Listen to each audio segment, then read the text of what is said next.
peso da palavra do Senhor contra a terra de Adraque e Damasco, o seu repouso, porque o olhar do homem e de todas as tribos de Israel se voltam para o Senhor. Verso 9. Alegra-te muito, ó filha de Sião, exulta, ó filha de Jerusalém, eis que o teu rei irá a ti justo e salvador, pobre e montado sobre um jumento, sobre um asninho, filho de jumenta. E destruirei os carros de Efraim e os cavalos de Jerusalém. O arco de guerra será destruído, e ele anunciará a paz às nações. O seu domínio se estenderá de um mar a outro mar, e desde o rio até a extremidade da terra. Ainda contra ti, por causa do sangue do teu concerto, tirarei os teus presos da cova em que havia água. Voltai à fortaleza, ó presos de esperança. Também hoje vos anuncio que vos recompensarei em dobro. Vamos orar? Senhor nosso Deus e bondoso Pai, somos cativos, Pai amado, do Teu Espírito e da esperança que o Teu Espírito proporciona aos nossos corações. Fala conosco nesta noite, Pai amado. Alegra, Deus querido, aos nossos corações que têm andado entristecidos e que precisa, Pai amado, ser revigorado por Ti, em nome de Jesus. Amém. Queridos, eu gostaria de balbuciar, mas tem gente aí que vai louvar, um hino que ele é intitulado Ao Cheiro das Águas. A esperança para o ferido. Quero ouvir você. Como árvore cortado, marcado pela dor, ainda que. Quer te ouvir, irmão?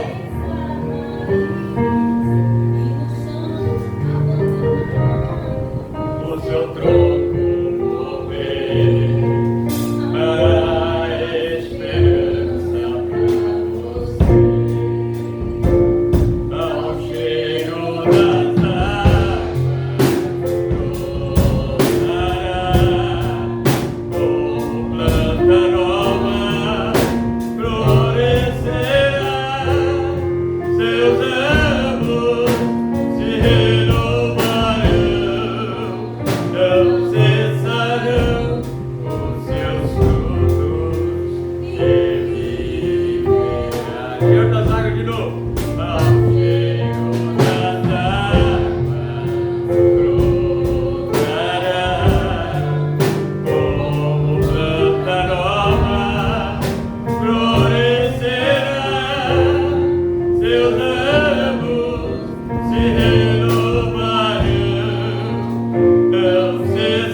Jó, quando ele narra a sua própria trajetória, no capítulo 14, ele vai fazer um apanhado do que é a vida do homem. E ele vai trazer a nós um paralelo àquilo que Moisés houvera feito lá no Salmo 90. Só que ele usa de mais minúcias, porque ele está vivendo um momento de quase morte, de provação extrema. mas ele guardava no seu coração uma coisa chamada esperança. Se nós fôssemos dar um título para esta mensagem, poderia chamá-la de Prisioneiros da Esperança. Prisioneiro é algo estranho, soa estranho, porque quem já viveu tempo de prisão, seja ela prisão lá no cárcere oficial, como Pedro, como Paulo e tantos outros, Jeremias, mas há também outras prisões. A prisão, por exemplo, de estarmos retidos porque precisamos permanecer num leito de hospital porque a nossa saúde foi severamente abalada. Nosso vizinho de frente, nosso irmão Iraci, já congregou conosco, ele está lá em Volta Redonda, aprisionado, num leito de hospital, aguardando que seja liberado um documental para que possa passar por uma cirurgia delicadíssima do coração. Mas o que traz esperança para o meu coração, para o coração do irmão Iraci, para o teu coração nos momentos difíceis, é que Deus, Ele não desampara.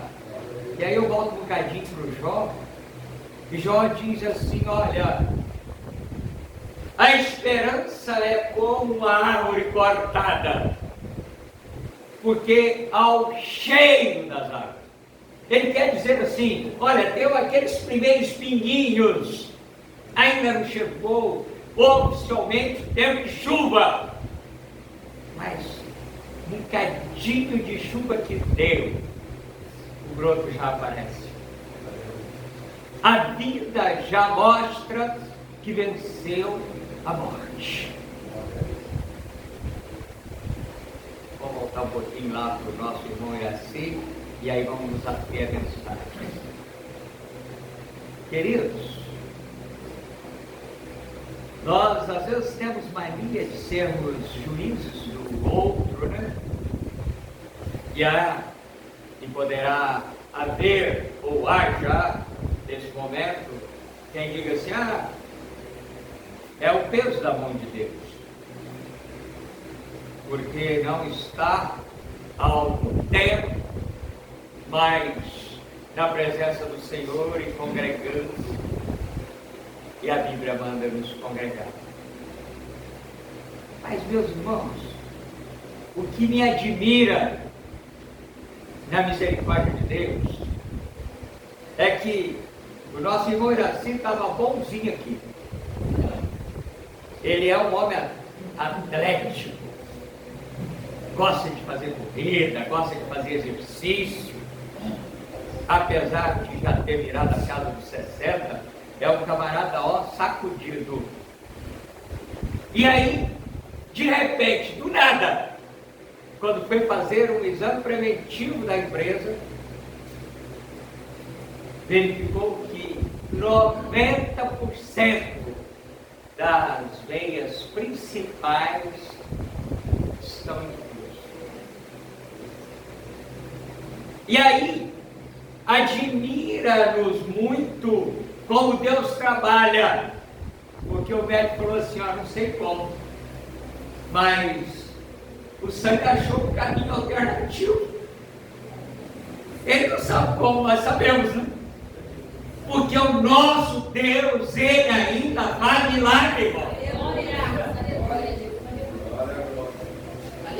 E aí, pegando carona e não sendo malicioso nesse quadro, o nosso irmão Iraci, nós começamos a ministrar a mensagem desta noite, porque Zacarias ele faz parte do que nós chamamos de profeta menor, e junto dele existem outros 3 profetas menores que são contemporâneos, que viveram mais ou menos no mesmo tempo e uma experiência muito parecida.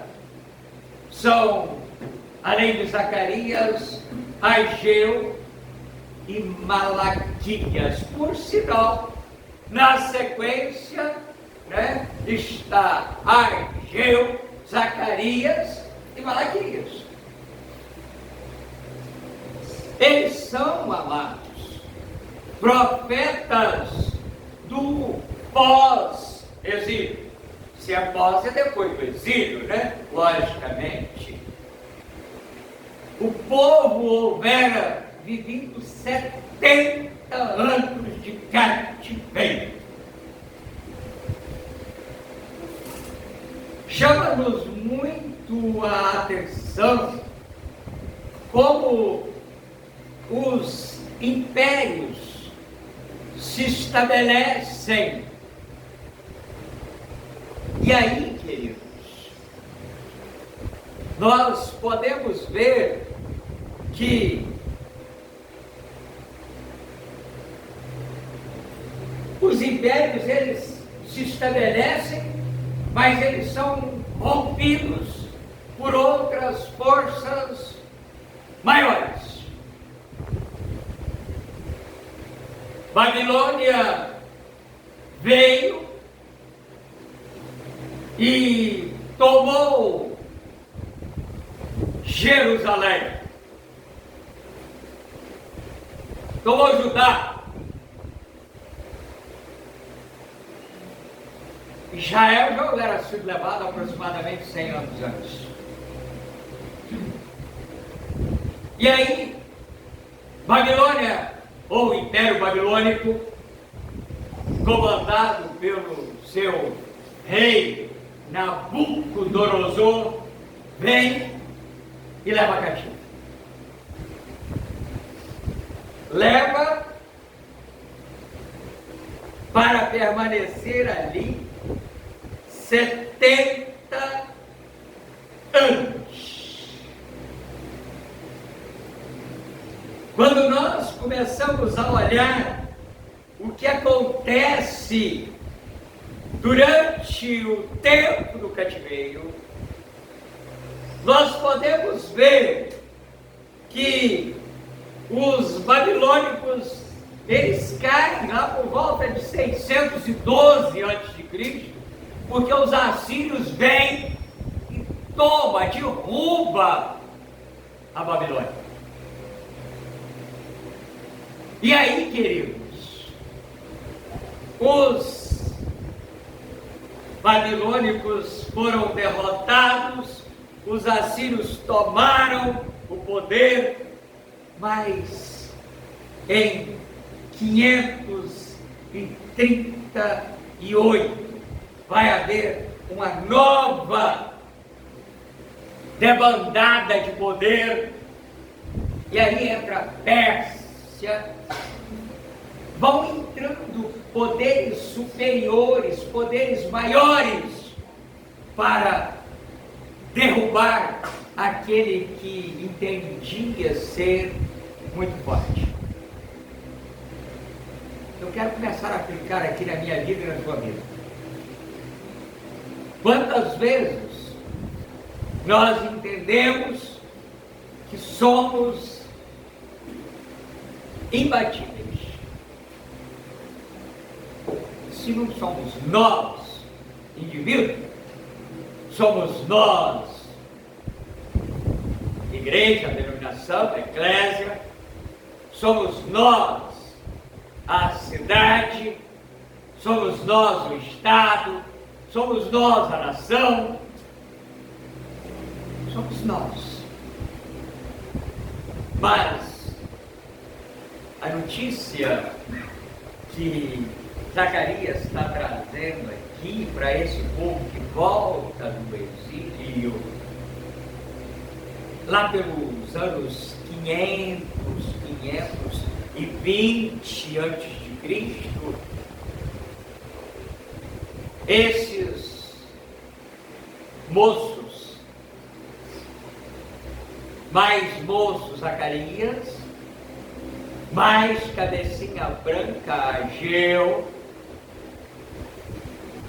que começa a trabalhar, a profetizar, a ser boca de Deus para um povo que voltara com a incumbência de restaurar o sagrado, restaurar o templo. Só que junto com o templo, meus irmãos,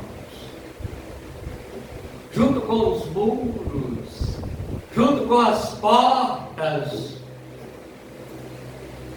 foi destruído a fé, foi destruído a esperança.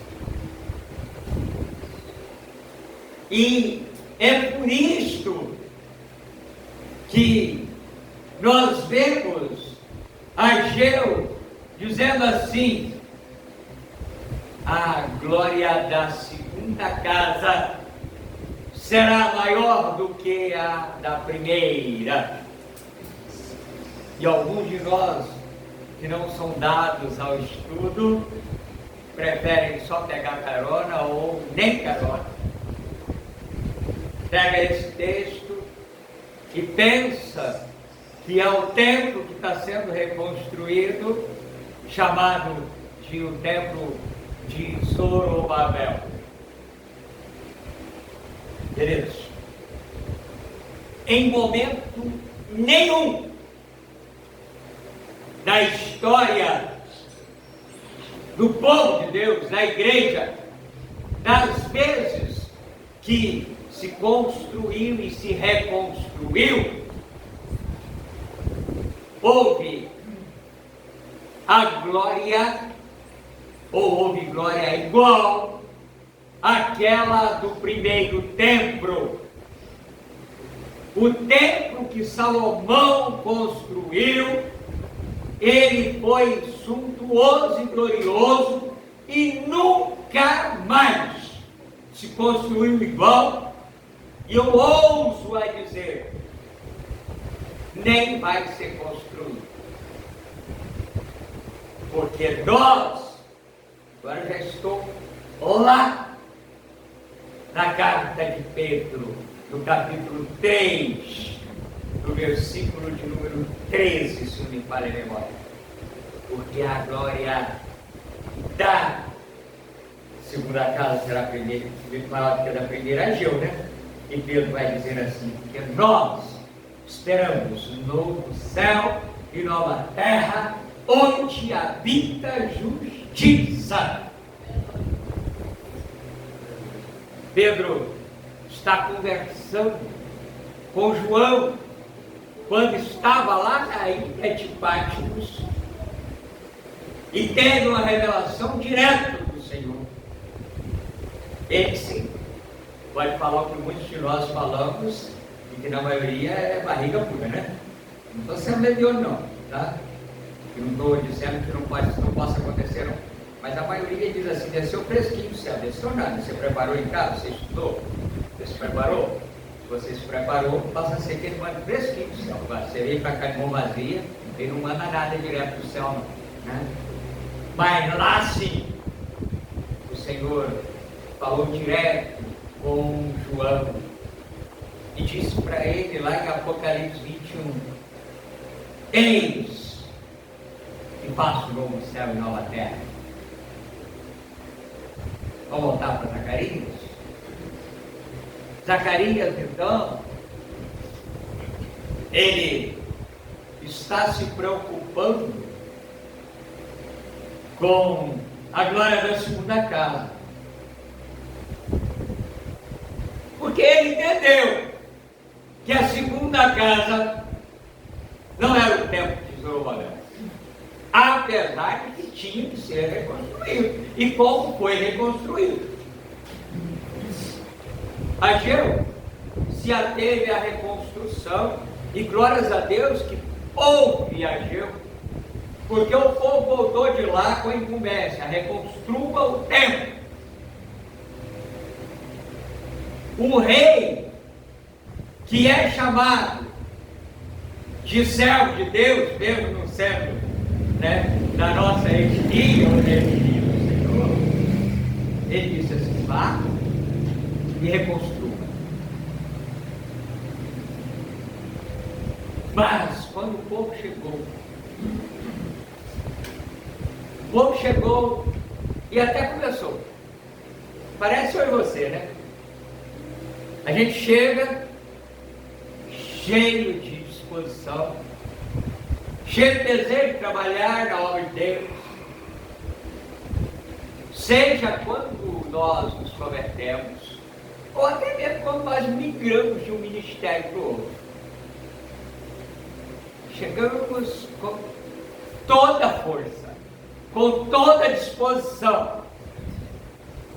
E aí, daqui a pouco, nós descobrimos que tem coisas mais importantes. E o povo começou a reconstruir o templo, parou a obra, precisamente por 16 anos. Não estranha quando a obra para, não, tá? Quando a obra para, normalmente é porque a corrupção do coração está chegando. Onde nós colocamos o nosso coração, aí é que está o que é mais importante para nós, mas o coração enganou os outros. E o povo começou a dizer assim: nós estamos dando duro danado, trabalhando de sol a sol aqui, para reconstruir o templo, e a nossa casa está em ruína.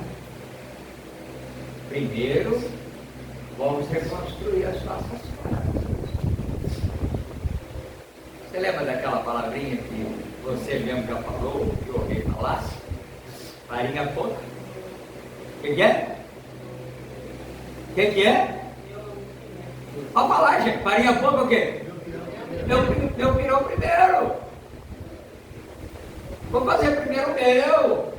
O tempo é pouco. O que tem disponível para reconstrução é pouco. Mas é interessante. E eu não sei se você já parou para pensar nisso. Ou observou, lembra, relembra. Quando Elias recebeu a incumbência de Deus de sair dali, do Querite, e ir para uma região onde também tinha muita sede e fome,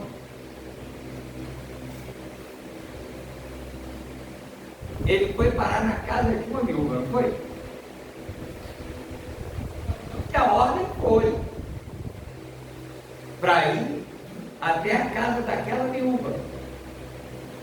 E quando ele chegou lá, aquela viúva veio atendê-lo. Ele deve ter chamado lá na porta: dona viúva, porque a Bíblia não fala o nome da viúva, então eu não posso me atrever, falar que Deus me revelou o nome da viúva, quem sabe alguém que fale aí que Deus revelou para ele, mas é mentiroso, porque se Deus tivesse revelado, está escrito na Bíblia, então ele deve ter gritado lá: dona viúva! E a dona viúva veio, magrinha, frágilzinha, e quando ela chegou, ela falou: o que foi, seu moço? E ele se apresentou: eu sou o profeta Elias, Deus me mandou vir aqui, porque ele disse que a senhora ia me sustentar. E ela falou assim: meu filho, está vendo o que eu tenho na mão? É uns gravetinhos. A Bíblia chama de cavaco, Cavaco é quando a gente está cortando a lenha, lá na chácara eu estou cortando a lenha, depois eu preciso catar os cavacos, que é para o missionário acender o fogo. Aqueles pedacinhos que voam na hora que está cortando. Eu estou com esse cavaquinho, com esse gravetinho na mão, porque o pinguim de farinha que eu tenho e de azeite, só dá para fazer um pãozinho para mim, um pãozinho para o meu menino. Nós vamos comer e vamos esperar a morte. Farinha pouca, o meu pirou primeiro, não é? Ela podia ter dito, quando ele disse para ela assim, sim, eu entendo o que a senhora está dizendo. Mas Deus falou que era para a senhora me sustentar. A senhora faz primeiro um pãozinho pequeno para mim. Se é pãozinho pequeno, né? E ele diz, um pãozinho pequeno para mim. Traga também uma caneca d'água, tá? E a senhora faz para a senhora, para o seu menino. Ela podia muito bem fazer igual, né? Eu e você, ou igual o povo aqui em Apreço. Ah, não. Primeiro eu vou encher meu panduzinho. Se sobrar um cadinho, eu te dou um pedacinho do pedacinho. Mas ela foi lá e fez um pãozinho pequeno para o profeta. Se era um tempo de 3 anos e meio de seca, aquela também devia ser a última caneca d'água dela. Mas ela trouxe para ele. A Bíblia diz, e você conhece melhor que eu, que ficou ali agora, não 2, mas 3 comendo, até que restabeleceu tudo. E a gente já falou aqui, 3 anos e meio sem chuva. Mesmo voltando à chuva, demora para tudo voltar a produzir. Mas a farinha não acabou, o azeite não acabou, e não está escrito, mas a água não acabou também. Esse foi o morrer de sede, né? Eles tinham comer e tinha água, né? Voltando aqui para o texto, eles não pensaram assim como a viúva, como as viúvas disseram. Eles pensaram em si próprios, neles mesmos, e eles deixaram a obra de Deus para fazer aquilo que é seu. Não ser malicioso não, irmão. Mas o que é que estão fazendo aqueles crentes dessa igreja local que não estão aqui hoje? Fazendo o que interessa a eles, não é? Porque domingo é o dia do Senhor. Nós separamos 2 horas. E aí nós não podemos vir, porque estamos fazendo algo. Ó, volta a palavra, você é malicioso não, tá? Só estou aplicando a palavra na minha e na tua vida. Porque nós temos algo mais importante para fazer. Jesus contou a parábola, a ilustração da festa. Você está lembrado? A festa está pronta. Vai lá chamar. Eu não posso porque eu comprei uma junta de bois. Eu preciso experimentá-la. Eu não posso porque eu comprei uma casa nova. Quem sabe uma casa de praia, quem sabe aquele sítio que o irmão Isaías sonha. E ele não pôde vir para plantar café. O pastor não pôde vir para cuidar das suas vacas. Às vezes, irmãos, eu aplico aqui também, a partir de mim. A gente fala assim, poxa, mas eu me esforço e Deus conhece o desejo do meu coração, como eu tenho desejo de ter isso, e não vem. Deus conhece o meu coração. Quem sabe Ele não me deu ainda, porque eu vou trocar as prioridades. Eu não posso, porque eu estou em núpcias. Eu me casei. Jesus queria mostrar ali para mim, para você, que qual deve ser a minha e a sua prioridade.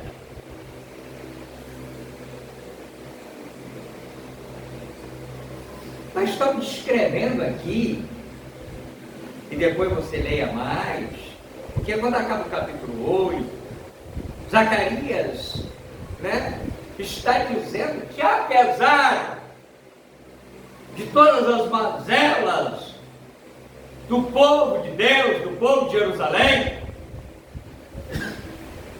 no último versículo do capítulo 8, vai dizer que as nações em volta vão se ajuntar, vão se agarrar a nós, ou iriam se agarrar a eles, vão dizer: me leva contigo, porque eu quero servir esse Deus que você serve. Mesmo eu servindo em meia boca, não servindo da forma correta, ainda desperta aqueles que desejam servir a esse Deus. Apóstolo Paulo fala assim: olha, há aqueles que pregam realmente porque, né, receberam a incumbência de pregar. Agora já estou lá estou falando de apóstolo Paulo, mas eu estou falando, né, daquilo que recebeu, né? Então estou lá em Marcos 16 ou Mateus 28. Gente, para toda parte do mundo, pregar o evangelho a toda criatura. E aí o apóstolo Paulo está dizendo: aqueles que estão cumprindo o que foi determinado e te agrada, e há aqueles que estão fazendo isso só para provocar dano aos que fazem de boa vontade. Importa que o evangelho seja pregado. De vez em quando eu questiono, não é você não, eu. Pô, mas aquele miserável, aquela, né?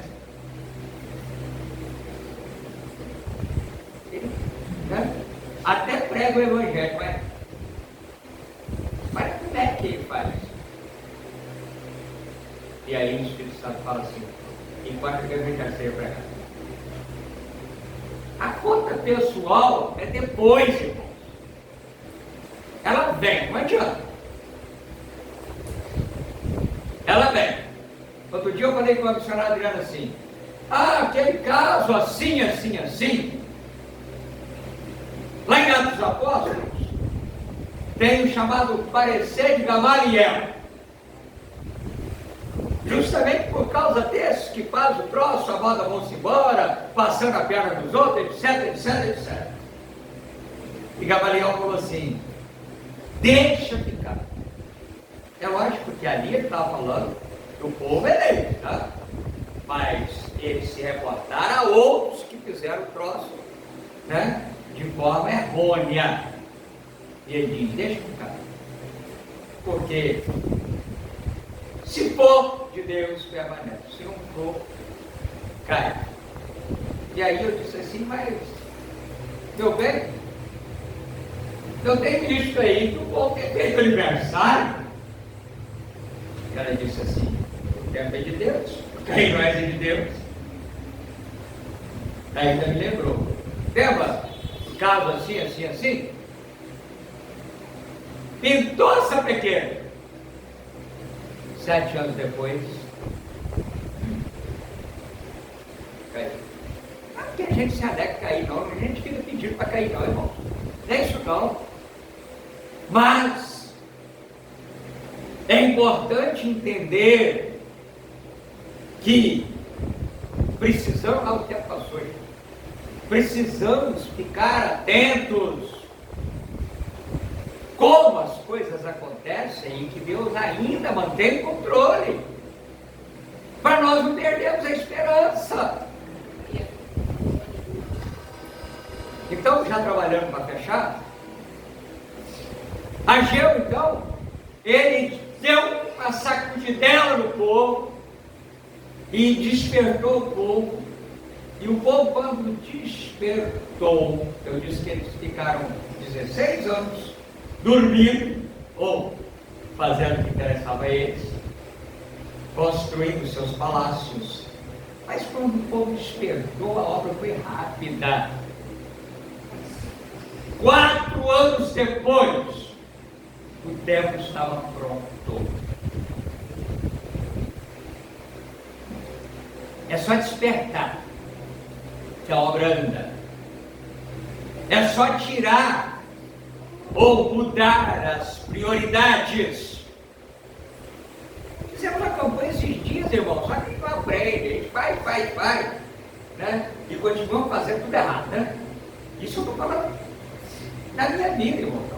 Não gosto de pregar para vocês, gosto de pregar para nós. Então quando eu falo para mim, estou falando para mim e para vocês. Mateus 6,33, não foi o que nós pregamos? Ou que nós ensinamos e aprendemos aqui durante 12 semanas consecutivas? Buscai, pois, primeiro o reino de Deus e a sua justiça, e todas essas demais coisas serão acrescentadas. Então, o que é a prioridade? O reino de Deus.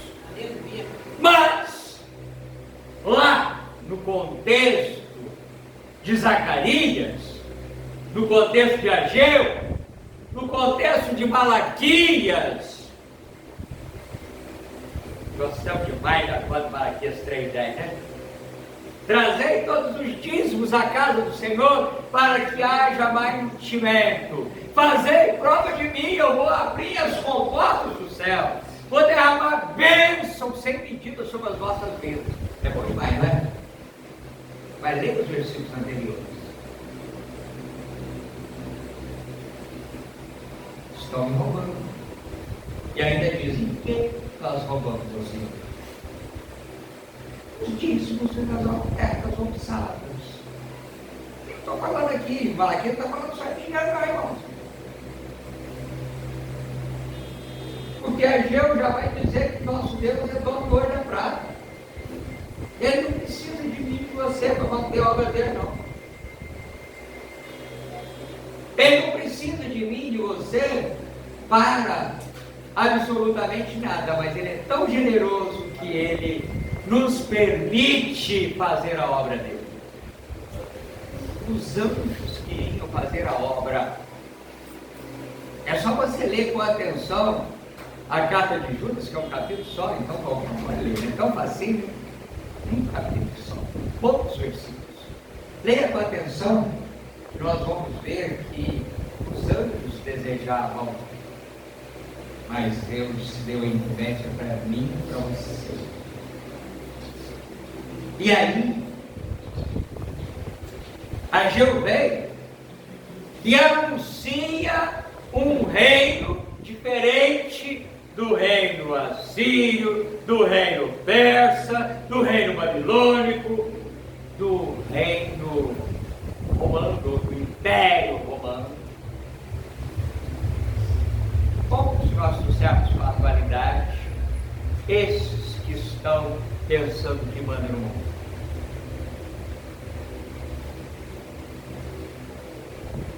Zacarias vem e diz assim: olha, vai nascer um novo rei para estabelecer um novo reino. E não vai ser só aqui, não. Vai ser na humanidade inteira. E quando este rei nascer e ele for apresentado como rei, ele vai andar montado num jumentinho, num asninho, filho de jumenta. Aí isso já se cumpriu, né?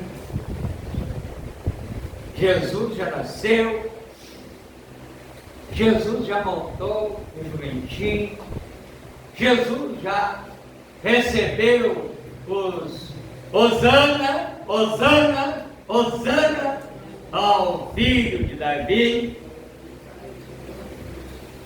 Ele vai fazer um pacto de sangue. E ele já fez. Ele morreu da morte de cruz. Mas você, Jerusalém hoje é eu e você, tá? Israel hoje é eu e você. Já falei aqui um monte de vezes, mas gente que acho que não entende, né? Ainda pensa que o Jerusalém, não que eles não sejam, são também, mas o Jerusalém ou o Israel, né? Aí, é aquele país que está em guerra lá. É ele também. Mas não é ele, somos nós. Então não fica olhando para lá, não. Vamos olhar em volta de nós, a partir de nós. E esse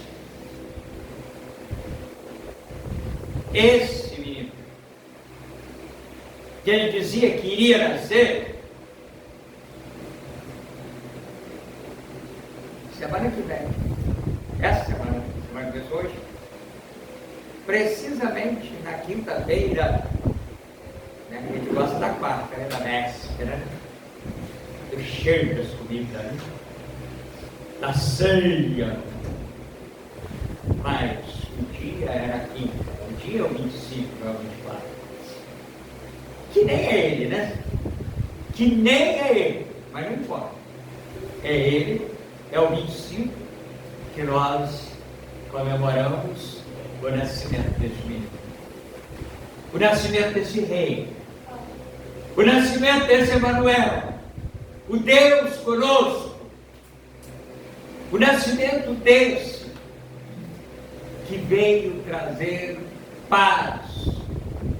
E ele diz: mas mantenha cativo da esperança de que não foi em vão, da esperança que ele morreu, sim, mas não ficou morto, ressuscitou no terceiro dia, que ele foi assunto ao céu, mas não nos deixou órfãos, mas nos mandou o Paráclito, o Espírito Santo,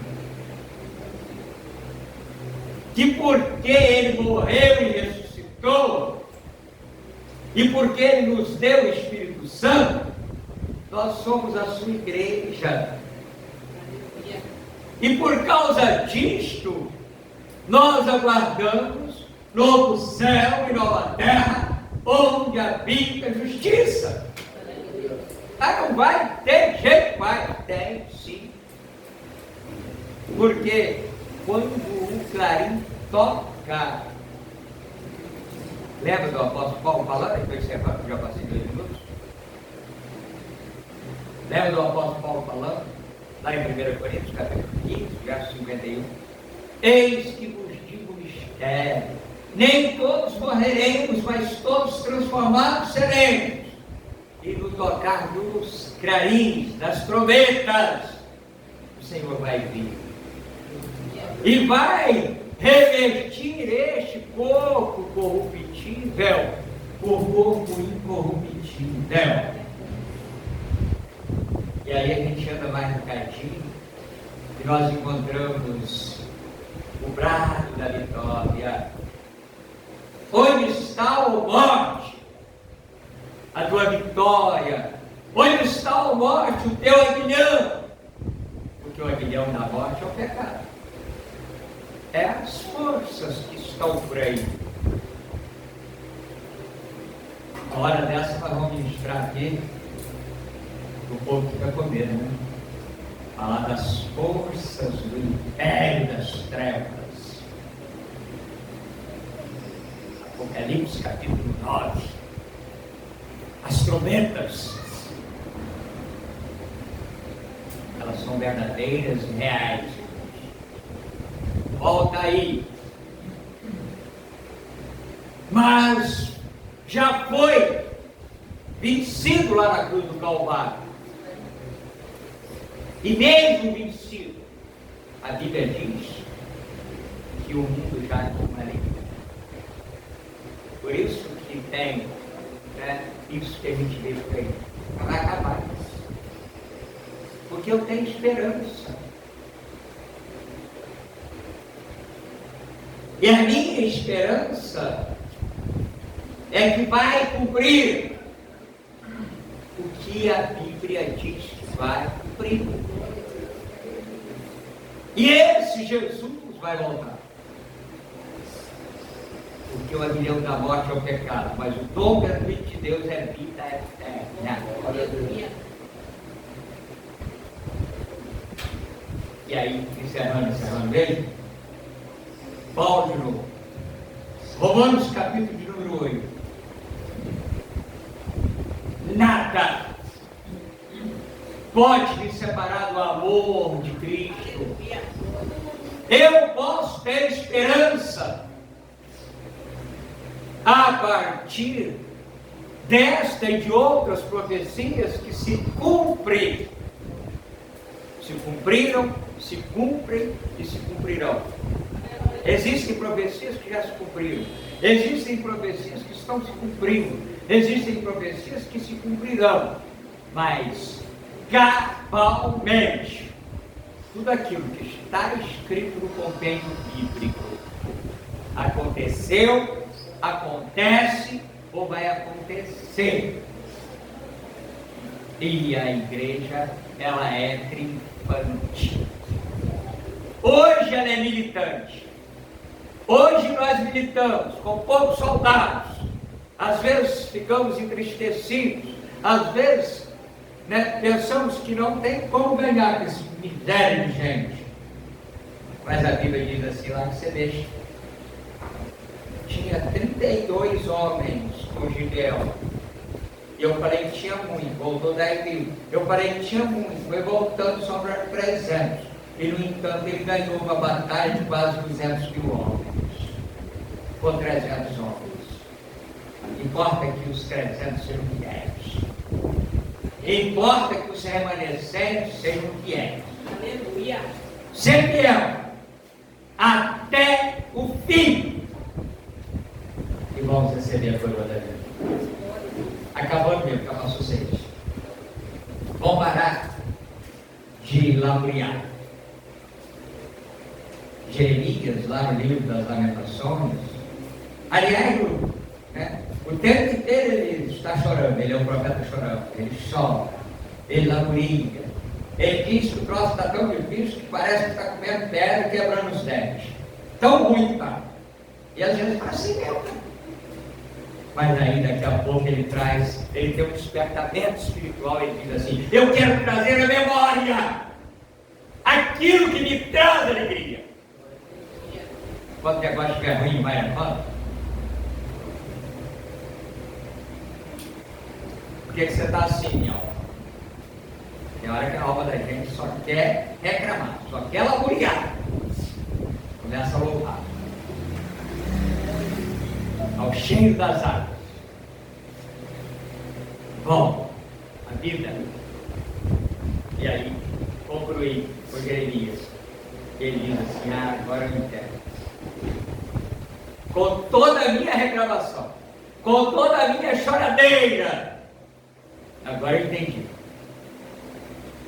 Eu só não fui destruído ainda porque a misericórdia do Senhor se renova cada manhã na minha vida. Aleluia. São essas misericórdias que nos mantêm em pé. São essas misericórdias que mantêm essa igreja de portas abertas. Cada uma das congregações. Aí há quem diga assim: vai fechar. Se Deus manda fechar, fecha tudo, é dele. Agora, uma coisa eu te garanto: vamos continuar fazendo a vontade de Deus, porque Ele é soberano. Porque um menino nos nasceu. E é este menino que tem o domínio e o poder sobre todo e qualquer império. O mais que os impérios das trevas se levantam, eles não são superiores à força desse menino. Amém? Queridos, estamos chegando no final do nosso culto. Sou grato a Deus por você me suportar durante esse tempo. Essa semana, então, é semana do Natal. Como aquele pernil bem assado, como aquele peru tostadinho, tome aquele refrigerante, aquele suco, mas não esqueça do aniversariante. Não esqueça que muito mais do que tudo isso, do que a língua oculta, não estou falando para não fazer não, irmão. Eu faço. Eu como. Peru não vai ter em casa não, mas talvez uma árvore dessa de Natal aí deve ter, porque Peru está muito caro. Né? Se você quiser mandar um chefe, eu prefiro um chefe. É mais suculento. Né? Mas isso não é o mais importante. Podemos comer aquele franguinho ou comer aquele ovo frito. O importante é que o aniversariante esteja conosco. Amém? Vamos ficar de pé? Estamos orando.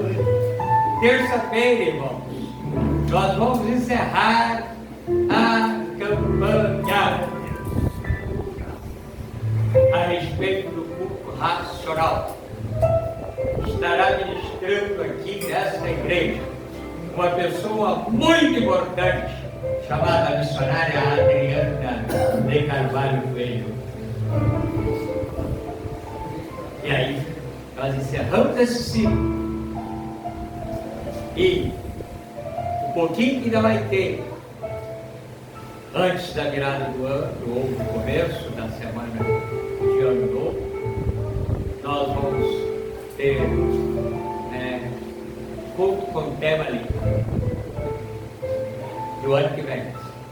Logo no começo, a gente começa com um novo tema que Deus tem trabalhado com a igreja. Amém? Vamos estar orando e encerrando o nosso culto. Para ele esteja aí orando, pastor Sebastião, apostólico. Oremos, poderoso Deus, Pai, em nome do Senhor Jesus. Queremos agradecer a Ti, Senhor, pela oportunidade de estarmos aqui nessa noite. Eu vi, Senhor, despertamento cultural. Nos deve ter suas segurança, livramentos e necessidades. E normalmente abençoado e tranquilo debaixo da Deus gloriosa por Deus. Nós teremos todos a Tuas mãos em nome de Jesus. Amém. Com sua cabeça esteja em suas mãos, e a paz do nosso Senhor e Salvador Jesus Cristo, grande amor de Deus, e que a doce consolação do Espírito Santo de Deus se aposta sobre cada um de nós. Nós vamos dizer amém. Eu, você, nós tomamos posse da vitória em o nome de Jesus. Vai encerrar o curso desta noite. Bora as crianças, vem criançada.